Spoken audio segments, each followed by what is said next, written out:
Assalamualaikum warahmatullahi wabarakatuh. Berjumpa kembali dengan saya Mahmud Mubarak, Content Manager tribunpriangan.com dan Tribun Jabar. Saat ini saya sudah berada di sebuah ruangan di kantor Komisi Pemilihan Umum Kota Banjar bersama dengan dua orang komisioner, yaitu ada Ibu Nur Hasanah. Beliau ini Kepala Divisi SDM dan serta SDM dan Parmas ya. Kemudian ada juga Bapak Muhammad Wahab. Ya. Beliau ini Kepala Divisi Rendatin ya, Perencanaan Data dan Informasi. Baik, kita akan bincang-bincang santai terkait dengan tahapan atau progres dari persiapan pemilu kepala daerah Kabupaten Ciamis 2024. Pilkada Kota Banjar 2024. Baik, Pak Wahab. Apa yang sekarang sedang dilakukan oleh KPU Kota Banjar? Ya, kebetulan hari ini KPU Kota Banjar sedang melaksanakan tahapan Pilkada serentak tahun 2024 sebagaimana di Peraturan KPU nomor 2 tahun 2024 bahwa tahapan pilkada itu ada dua. Yang pertama tahapan persiapan, yang kedua tahapan pelaksanaan atau penyelenggaraan. Nah, di tahapan persiapan ini hari ini kita sedang melaksanakan proses rekrutmen atau seleksi badan ad hoc, yaitu subtahapannya proses kegiatannya adalah wawancara untuk para PPS. Itu untuk saat ini kita sedang melaksanakan tes wawancara PPS. Itu yang dibutuhkan berapa personel untuk PPS? Untuk PPS ini kebetulan di Kota Banjar ini ada 25 desa kelurahan. Jadi ada sekitar 3 kali 25 75 petugas PPS. Jadi untuk yang PPS sekarang ini apakah kemudian ada anggota PPS sebelumnya atau bagaimana? Ya. Jadi kita dalam proses rekrutmen PPS ini kita laksanakan secara terbuka. Siapapun masyarakat yang memenuhi syarat, yang ingin terlibat aktif menjadi bagian dari penyelenggara ad hoc Pilkada serentak 2024 ini, ya varian ada yang kemarin ketika PPS di pemilu juga ikut daftar kembali untuk di PPS Pilkada. Ya, artinya sebetulnya semua bisa ikut serta ya yang memenuhi syarat itu ya. Betul. Terbuka. Betul. Setelah proses PPS selesai, apalagi kemudian tahapan berikutnya itu? Setelah rekrutmen badan ad hoc di PPS, untuk selanjutnya kita pasca wawancara nanti penetapan, kemudian pelantikan yang direncanakan tanggal 26 ya. Tanggal 26 Mei ini gitu. Setelah nanti cepat ya ini. Betul, cepat. Dan kebetulan juga Bu Kadip SDM yang memang secara langsung membidangi proses rekrutmen ini seperti itu. Jadi di bawah divisi SDM ya. SDM betul. Jadi setelah kemudian lengkap PPS, maka tahapan berikutnya apalagi? Untuk penyelenggara ad hoc sebetulnya masih ada. Setelah PPK sudah dibentuk, sudah dilantik bahkan sekarang juga sudah kita libatkan membantu dalam proses wawancara, kemudian PPS, kemudian nanti dua lagi penyelenggara ad hoc yaitu nanti rekrutmen PPDP. Panitia Pemutahiran Daftar Pemilih.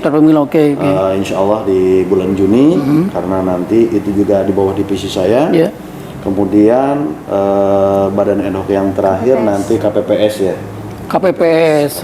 Kalau KPPS nanti mungkin di satu bulan sebelum pemungutan suara. Sekitar bulan Oktober ya? Oktober ya. September Oktober. Mulai proses perekrutan. Dan biasanya KPPS yang lama juga yang banyak muncul ya? Rata-rata dibuka juga sama. Terbuka. Oke. Nah, kalau melihat dari perjalanan kemarin ketika pemilu, Pilpres dan kemudian legislatif, apa kemudian kendala-kendala yang muncul dalam tahapan pemilu ini? Yang muncul dalam proses rekrutmen atau ya dalam semua dari mulai rekrutmen sampai kemudian berjalan ke pemilihan dan penghitungan dan lain-lain, apa yang kemudian kendala yang dihadapi oleh KPU? Kalau kendala yang substansial sebetulnya tidak ada ya, karena ketika proses rekrutmen badan ad hoc kami pun membekali mereka gitu ya dengan BIMTEK atau orientasi tugas gitu. Kalau dari sisi kepengalaman, memang badan ad hoc ini lebih banyak diisi oleh teman-teman yang dulunya memang pernah jadi badan ad hoc, seperti itu. Ya kemudian di tahapan berikutnya mungkin soal di pemilu sebelumnya gitu ya, terkait dengan pendataan pemilih, Pak. Pendataan pemilih ya. Kebetulan di bagian divisi saya, pemutahiran daftar pemilih ini kan sifatnya dinamis, Pak. Gitu. Tapi kami sebagai divisi Rendatim harus melaksanakan tahapan itu dan jadwalnya juga sesuai. Contoh dari mulai penetapan pemilih dalam DPT, kemudian dalam DPTB pindahan, kemudian DPK. Nah itu boleh dikatakan kalau disebut dengan kendala juga bisa, tapi kita juga tidak memungkinkan untuk menahan masyarakat pemilih yang sudah terdaftar dalam DPT, kemudian untuk tidak suatu kemana-mana waktu, ya.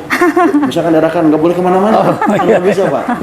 Meskipun memang regulasi kita memberikan ruang, yaitu tetap terdaftar yaitu dalam DPTB gitu. Syaratnya di DPTB itu kan harus terdaftar dulu dalam DPTB. Jumlah DPT kemarin berapa tuh? Untuk DPT Kota Banjar itu sekitar 153.924 pemilih. Oke, 153, hampir 155.000 ya. Iya. Nah dari jumlah itu kemudian tingkat partisipasi pemilih berapa kemarin?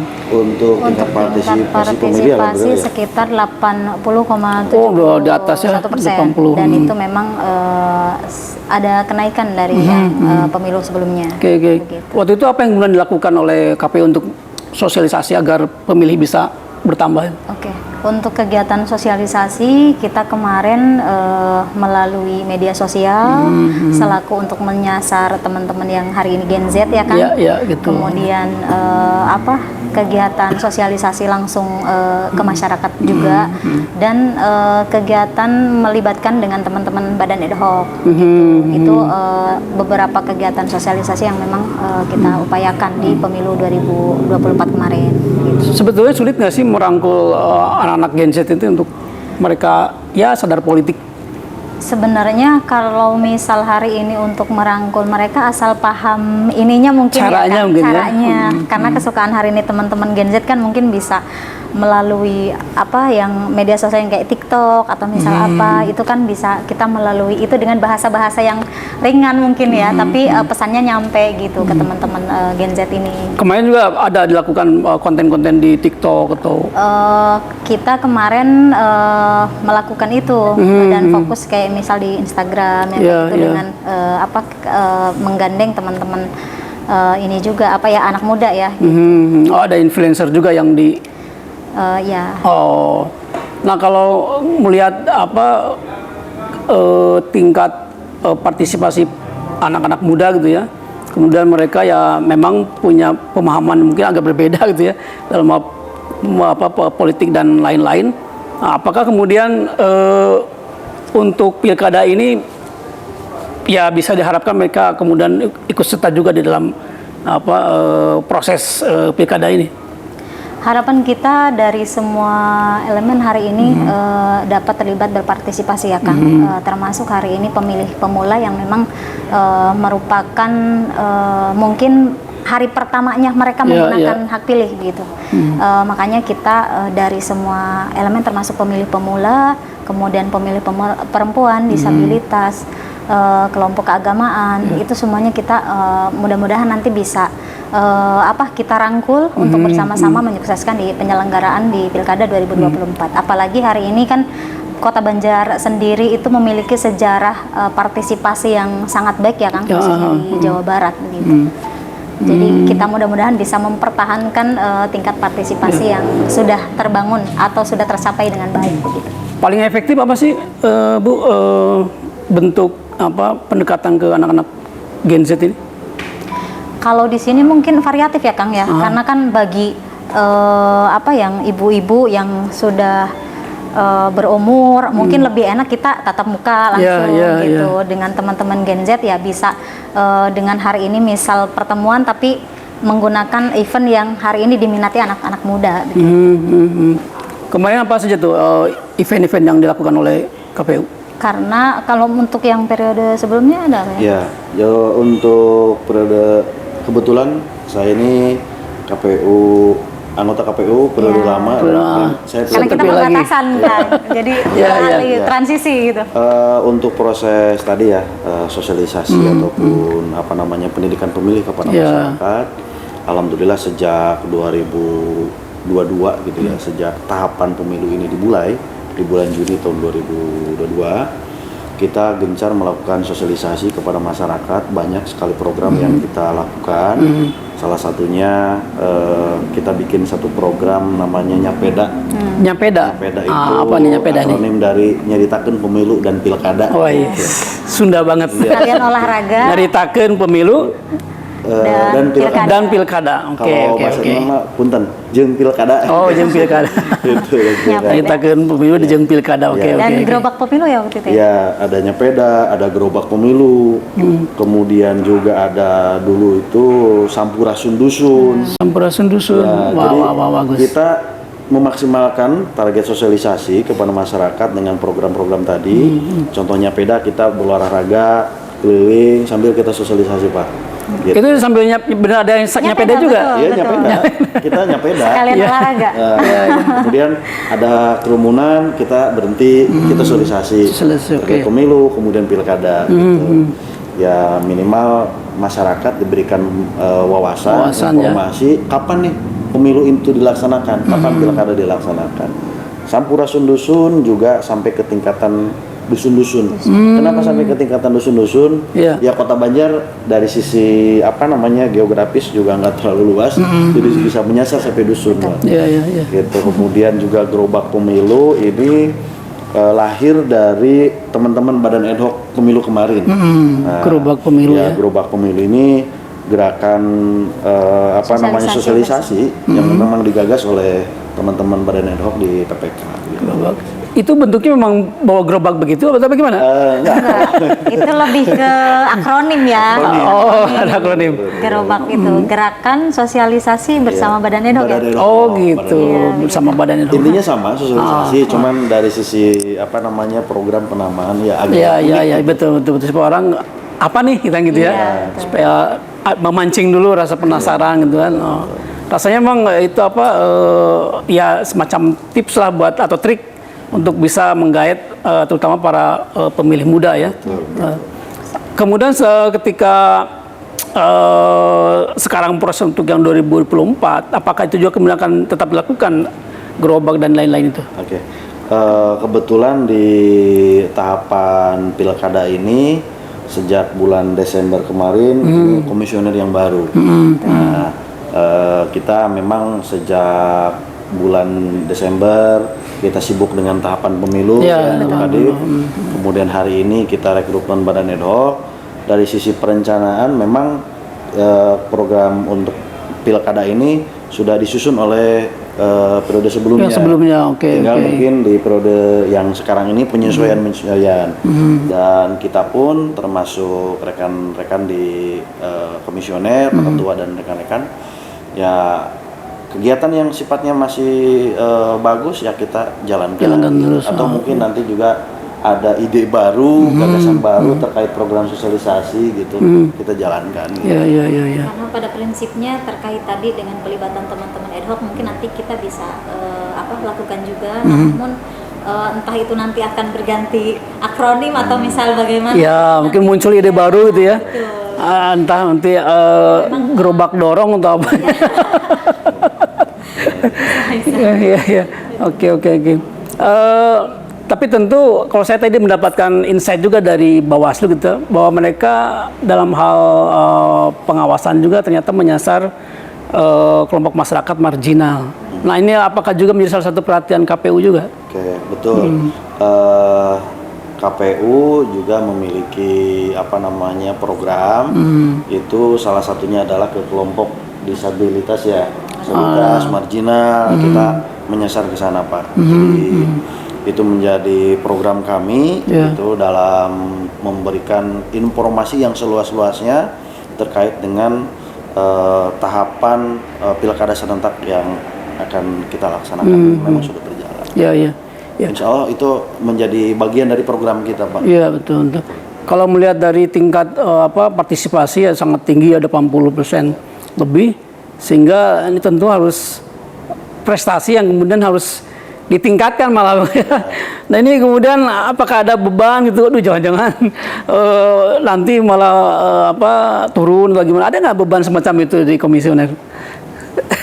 Tantangan mungkin ini ya Kang ya, maksudnya beban ya karena kita berlima, ya kita berkolaborasi lah Kang. Gitu. Jadi kayak misal nanti di data pemilih ada event atau misal apa sekalian disampaikan. Jadi kita kolaborasi dengan 5 komisioner dan nanti juga kita berkolaborasi dengan stakeholder terkait penyebaran informasi, sosialisasi. Dari sekitar 150 lebih itu ya, 55 lebih daftar pemilih itu, memang yang paling banyak itu di kalangan milenial atau di mana dari sisi umur? Yang di Banjar ini. Yang kedua ini ya, Gen Z ya? Gen Z ya? Sama yang kedua milenial kalau nggak salah. Jadi memang anak mendominasi. Mendominasi kalau digabungkan itu kan. Jadi Banjar ini juga ya.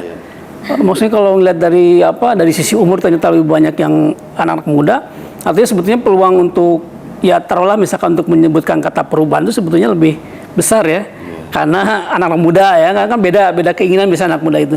Nah ini bagaimana kemudian anak-anak muda ini bisa terus diintensifkan untuk memahami proses politik ini? Oke, untuk pendidikan pemilih termasuk juga pendidikan politik ke anak muda. Salah satunya ini Pak, kita dalam Badan Hedok ini ya kita mensosialisasikan kepada mereka, ada bahkan saat ini dalam proses rekrutmen di PPS banyak pemilih-pemilih muda, banyak generasi adalah kemudian juga yang fresh graduate gitu yang ikut bergabung. Dan tadi juga sudah disampaikan terkait target sosialisasi medianya juga media sosial kita maksimalkan supaya anak-anak muda ini terlibat juga, intinya tidak apatis terhadap politik tidak apatis juga terhadap tahapan yang akan sedang kita laksanakan. Iya betul.